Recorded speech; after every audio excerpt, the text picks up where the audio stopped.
Tai manai, kaip vertini šiandien pasirodymą komandos? Na, kaip sunku vertinti, kaip pralaimi, bet vyrai kovėsi, stengiasi. Manau, problema buvo disciplinos atžvilgiu.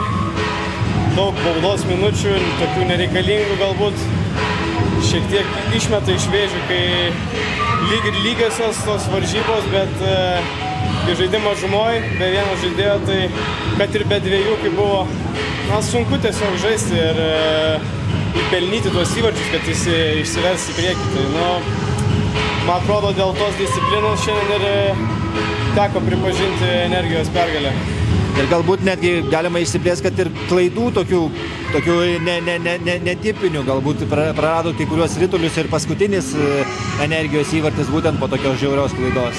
Na jo, čia aišku fortūnos reikalas, šiek tiek nepasisekė ten kažkiek prie bordo, prie sienos sužaisti, kažkur atšoka rituliukas, kad nepatogiai, o žaidėjams Energijos patogiai ir taip ir gavosi, išbėgo ir įmušė.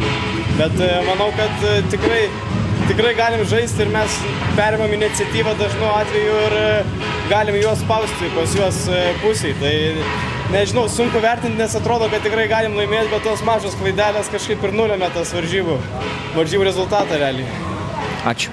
Ačiū. Tai Tadai su pergalė ir kaip jautiesi, kaip vertini šiandienos rungtynės?